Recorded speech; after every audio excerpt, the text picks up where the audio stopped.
the Brooklyn Nets are not quite as unbeatable as Ooh. it felt like they were. I saw before the series had started, or were they? Wait, no, they were 2 games in. This was two game. Hmm. This was after game two, Yeah, after the against the blowout. Bucks. Yeah. The Nets were plus 115 on the website I looked up. I don't gamble, so I don't know like what's the website of record that we're supposed to use, but I looked it up, found one. A site was saying that the Nets were plus 115, which is for those who don't gamble like I do and have no idea what I'm talking about. Tate, correct me if I'm wrong. That's basically almost a coin flip. If it was plus Hmm. 100, that's a coin flip. Am I Yep. wrong? Yeah, No, you're that's right. that's correct. So plus 100 is a coin flip. They're plus 115 to win the NBA title with 8 teams remaining and only 2 games into their series against the Bucks.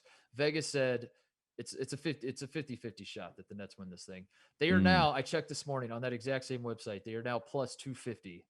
Their odds have, I never know how to say this. Are their odds worse or better?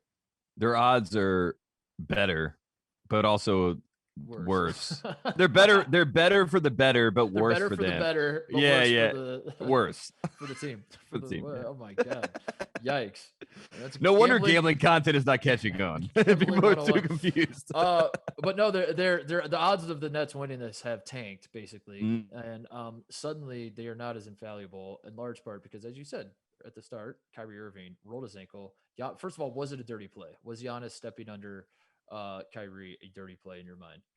Absolutely not. And if it was, or even could be misconstrued, then I think Steve Nash would have said something, as coaches do. Yeah, Coaches say something if they think that's the case. And he would have been like, I would have loved if, on that rebound there, we weren't trying to, there would have been some sort of call out from Steve Nash. He didn't call right, that right. out. You know what he called out instead? I think the real issue in the game, especially if you're a Kevin Durant fan, is PJ Tucker. I mean, Mm-hmm. PJ Tucker, to me, is the key to the series because he knows Kevin Durant, and obviously we've seen them already getting fights and He hosted him on skirmishes. his recruiting visit, right? Or if they didn't, Yeah. he was on campus during the recruiting visit, which tells Yes. me kind of all I need to know about this dynamic.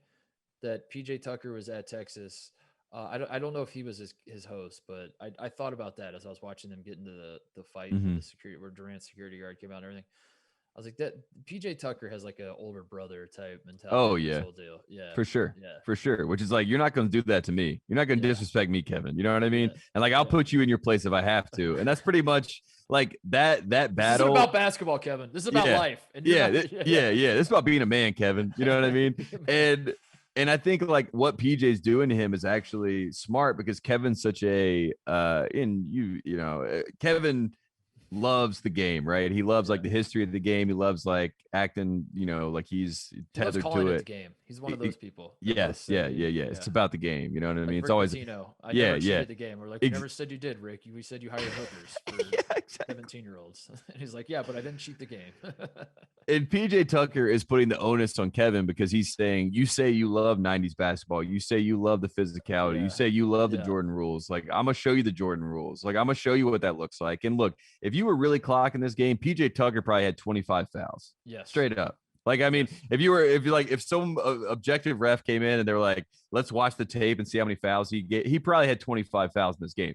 And look, that comes with the territory because if you watch Michael Jordan play sometimes in 1989, 1990, I would say that Bill Laimbeer had about 40 fouls in the game. You know what I mean? So it's all subjective to the point. It's all how the game is refereed. I think that, I saw a lot of people say, well, of course the league wants us to go 7, yada, yada, yada. I think that PJ Tucker is just opening the game so physical that these officials have to either decide if they're going to foul him out in 3 Yeah. possessions or they're going to let him play that way. No, that's So, that's a real life strategy yeah, that and that's Big it. Ten basketball teams have used forever. Butler used it with Brad Stevens to go to Yep. back-to-back title games. Yep. The old Big East used it forever. It's just like Of course. they can't call literally every foul, so let's just Yes. foul the shit out of you every single time on the Yeah. floor. Yeah. And let's I frustrate don't him. I don't think the refs have the balls to call 400 fouls. They're not going to Exactly. do it. So at some point they might call it early, but we'll just keep fouling, and they're not going to keep calling it, and Yeah. we'll win in the end. And what happens in Brooklyn in Game 5 will be fascinating because I think in Game 5 PJ will get 2 quick whistles. Like they'll get 2 quick fouls on PJ. He'll be out of the game, and then Kevin will be free. Kevin will probably drop 40, 45 points in this game. We'll see if that's enough for the Brooklyn Nets to win. But that Game 5 will be interesting because when they go back to Milwaukee, he's going to be able to have 20 fouls again. Yeah. And Kevin is the kid at the YMCA right now that is like some tryhard is over there that is like trying to get in your grill and frustrate you, and he's saying, Yes. "I'm not mad." He's like, Yes. I'm actually laughing at this, but I he's actually getting frustrated. He's actually getting mad. And PJ, like you said, the big brother mentality, he knows he has him. He knows yes. he's got him right where he Yes. wants him. Like if Kevin Durant's worried about me, if you're PJ Tucker, that's what you're thinking. If he's worried about me and I'm hitting shots that are frustrating him and I'm making more threes than he is, we won the game. And that's Yes. what happened in game 4. I mean, it was as simple as that. Kevin Durant, once Kyrie goes down, I don't know how he doesn't have 40 points. He He was ends up with horrible. 28. I'm gonna Yeah. Durant was horrible. Both Yeah. both in terms of his production, but also the body language, Mentally. his mental, like everything about it was not not a great look for Kevin Durant. I think that's what he has to take the next couple days. Or when is Game 5? I It's think it's tomorrow. tomorrow. Yeah. Is it Tuesday? Whatever it is, that's the big challenge for Kevin Durant to me is to, as you said, like have like a different mindset. Not let PJ Tucker. I agree with you. I think the refs are gonna They're have gonna the foul same. him. They're They're gonna have the gonna same get him in discussion trouble. in the Yeah. couple off days and say we gotta do something here. But yeah, Durant was very LeBron like, and not in a good way. He was very Mm. just kind of stand there on offense. When the ball comes to me, I don't pass because I'm like, all right, I guess I'm putting this one up. And then if something doesn't go your way, you just kind of stand there and look at the ref as the fast break goes the other way. It was not a great look for him, but that's okay because it's a long series and No, hopefully and he pulls that out of his ass. he caught himself from going full LeBron too. So at the end of the game, he was walking to the tunnel before the final horn goes. And that's like a Yeah, big thing on the yeah, internet. yeah, People were yeah. upset that LeBron did that. So he and I don't know if people can even look this up, but he stops before, like, the tunnel's like right here. And he stops right before he gets the tunnel, and then the clock, it was like 7 seconds. He like lets it run down for this 5, 6, and then the horn sounds, and then he keeps walking because he was like already, he caught himself in the moment, Yeah, he's and like, I that can't do this. Yeah, exactly, and that's what let yeah, me know that, like, one, PJ Tucker got in his head, and he's overthinking the whole thing now. And after game 2, when Blake Griffin's like laughing at Giannis, I thought this is a wrap because mentally I was like, the Bucks are just they're toast at this the point. the Nets are the new Clippers. I'm not going to celebrate Kyrie's injury. I'm not going to celebrate James Harden's injury. That's Never. I am not that I type felt of horrible person. for Kyrie. Kyrie, I mean, I don't understand how you could have a visceral hate towards Kyrie, to be honest No, with you. He's kind of like over here, and he is out of the way a lot of the time. So I don't understand I it.